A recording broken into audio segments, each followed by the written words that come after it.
Hi, I'm John Persinos, Editor-in-Chief at Aircraft Value Intelligence. I'm also a contributing editor at Aviation Tech Today. With me today for a question and answer session is James McDanolds.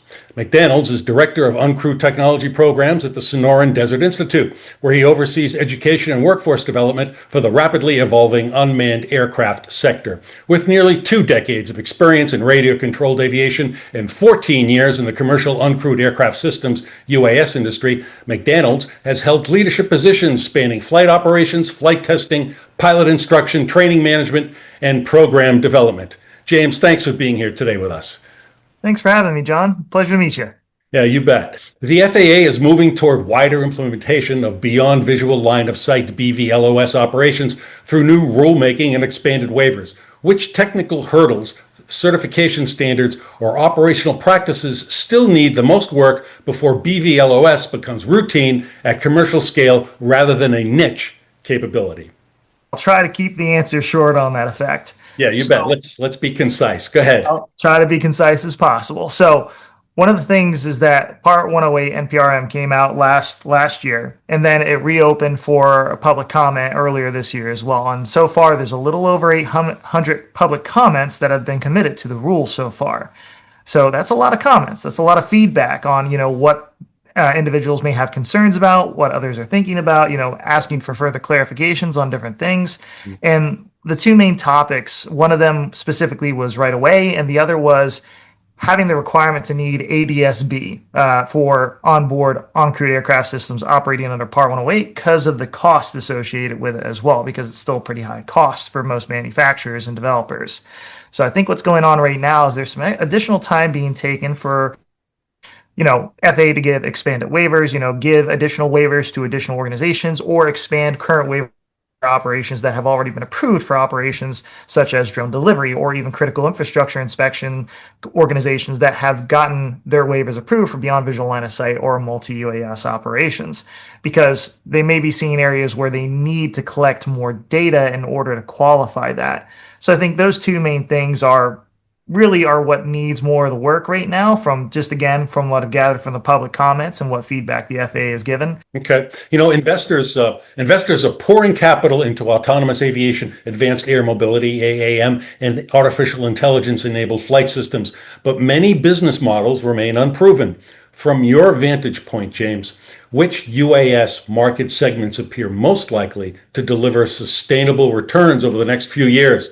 And which ones may be attracting more enthusiasm than economic reality? Copy that. So I would say for stability. Sometimes people see them and they understand them as, hey, these are staples. These are going to be here for a while.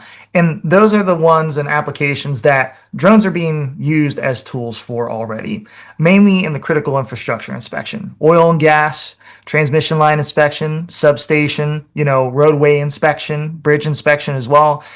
Things where drones are used as tools where they're needed to increase safety, as well as there's a lot of critical assets where if you don't have the information quick and fast that you need to either maintain that asset or understand its current situation and keep track of that asset, it's a huge cost to the company or the organization that is in control of those assets, especially in the energy infrastructure industry. One, I would say, is a little bit in the middle because it's starting to gain a little bit more traction, and one that's been around for quite some time, by that I mean a decade or so, is drone delivery, the logistics side of it. As the FAA has been giving more waivers for beyond visual line of sight and giving permission to operators like Matternet, Zipline, as well as Wing, Alphabet Wing as well, and then Amazon Prime, it's becoming more and more capable. People are seeing the true use cases of it. And it's not just in metropolitan areas, it's in rural areas as well, where there may be a long distance between medical facilities where right after a blizzard, it may take hours before those roads are clear, or even days before those roads are clear, depending on the distance and the available resources on the ground. So does that stop transportation of much needed medication, or do you put it in a drone and transport it, especially since most medications are rather small? It can be handled by that. Now, when you talked about advanced air mobility, that one is still in its infancy, if you will. I would say companies like Joby are making huge strides, very innovative, especially with how long that aircraft has been in development. It's been cool to see it fly, especially that video that they released of it flying from JFK all the way out to different ports throughout Manhattan. So I think we're still seeing some points of infancy in that stage, but I think advanced air mobility is where drone delivery was back in 2018, 2019, is that there's small cases that the FAA is allowing for operations and flying. But as the years goes on and it becomes more commercially viable, easily to, at least a lower price than other options out there, then we may see more of a mass adoption of it. But for now, advanced air mobility, I'd say, is still one of those niche, early to get into use cases. Yeah, I would concur with that. AI is increasingly finding its way into mission planning, detect and avoid systems, predictive maintenance, and autonomous decision making. Where do you believe artificial intelligence genuinely improves safety and operational efficiency, and where should human judgment remain firmly in the loop? So I think this one is more about how we do it in stages, right? Because we're still in the early phases of AI implementation, especially in the aviation industry. Now, don't get me wrong, in manned airspace, especially with airline transport pilots, there's been the autopilot function for centuries. Now, that's not to say that the autopilot handles every stage of flight. It only handles the easy parts, that it's been proven reliable enough to do so. And it took a lot of hours, tens of thousands, if not hundreds of thousands of hours, to probably make it so that people could actually trust, or the pilots could actually trust autopilot to do what it's programmed to do. And I think we can apply that same mentality to AI implementation in the uncrewed aircraft system space, because it's still aviation. Even though someone isn't necessarily on the aircraft, you still have the responsibility of flying over persons or property. So when we talk about that, there's still an elevated risk factor. So although AI is getting better, I mean, we can have it go into autonomous mission planning, waypoint planning for Mavlink protocols for a lot of small drones out there. We can have it look at the weather. We can actually have it look at weather databases, air traffic control databases, everything, and culminate that all together to consider what's my safest route from point A to point B, specifically for like transmission line inspections or drone delivery, like I mentioned in the past. Right. But the reality of the situation is this: it's still pretty new. So at this still early age, I think every aspect needs to have a human eye in the loop. It shouldn't be left alone to its own devices. Now, what I will say is that, just like anything else, over years, once we get more reliable data on its performance and its capabilities and its qualities and what it's able to do, not just for mission planning, but also, as you said, collision avoidance as well, that we can start putting more trust, more reliability, more handoff on that, so it reduces workload. Because when we're talking about AI implementation, especially when we're talking about multi-UAS for a flight coordinator under the proposed Part 108, we're turning from a pilot to an air traffic controller of drones, essentially.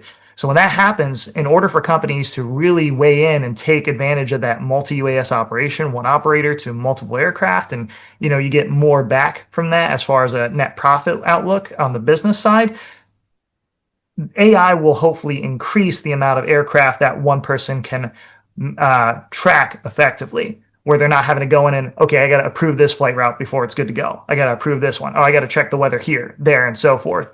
Because as a human, think about this. You're operating 20 aircraft, and maybe for every 3 of those aircraft, it's in a different state and location. And each one of those locations has different weather, has different traffic on the ground and in the air. So that's very difficult to keep track of than just keeping track of a singular airport.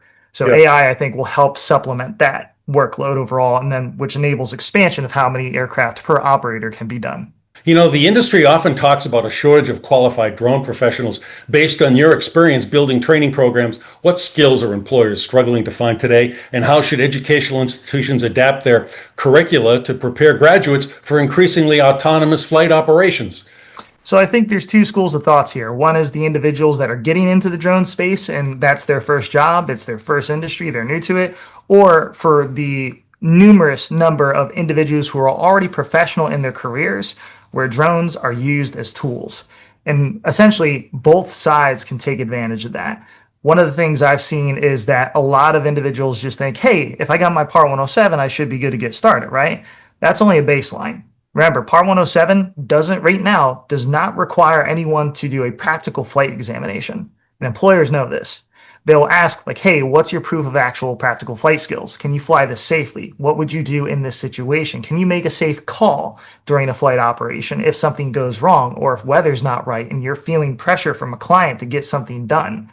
But it's not just about flying the aircraft. And this is where the advantage of those who are already in industries where drones are being more incorporated as tools in can really be ahead of the pack, is that they already know what they're looking for. They already know the data that they need to get in order to make the drone a useful tool. Because the drone can fly and collect data, that's great. What really matters to most people is that what can I derive from the data? What decision making can I do with that data in most application?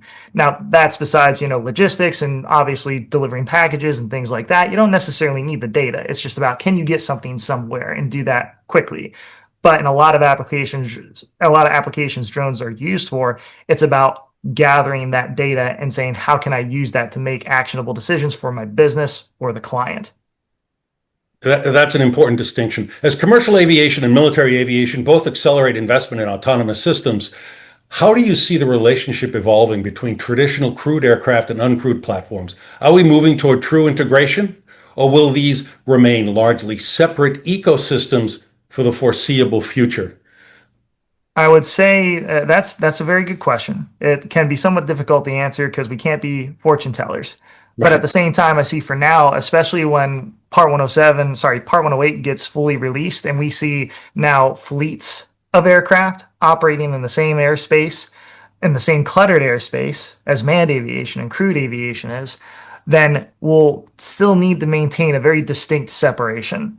But over time, as those operations expand, there's no way not to mesh them together Right. and have different databases, different systems that tells everybody what everyone's doing and where everyone is in the airspace. Air traffic controllers won't be the only one who can see all the air traffic anymore. Right. That makes perfect sense. By necessity, we're evolving towards a more integrated, holistic system for much greater situational awareness. That's just going to have to Put happen. it perfectly, John. Yeah.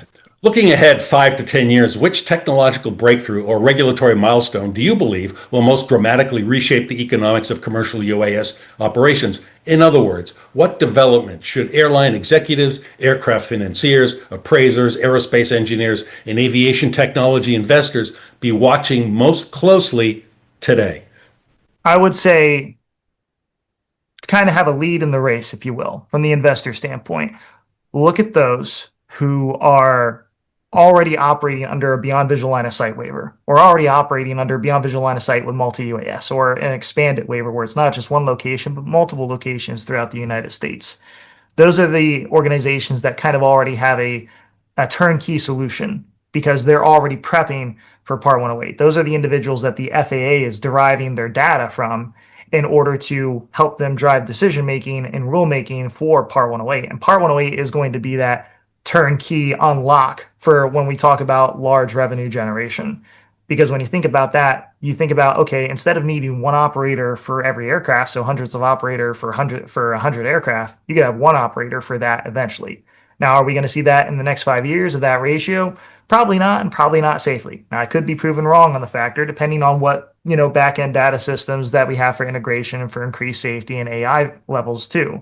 Because as we know, all these different technologies are advancing faster than sometimes we can keep up with them.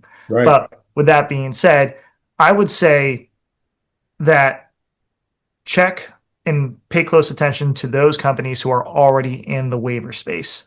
I would say as far as like in the investment front, definitely those that are already having those advanced operations set up through the waiver system, because Part 108 turn, they're going to expand fast and they're going to leave a lot of individuals. They're going to have first mover advantage, if you will.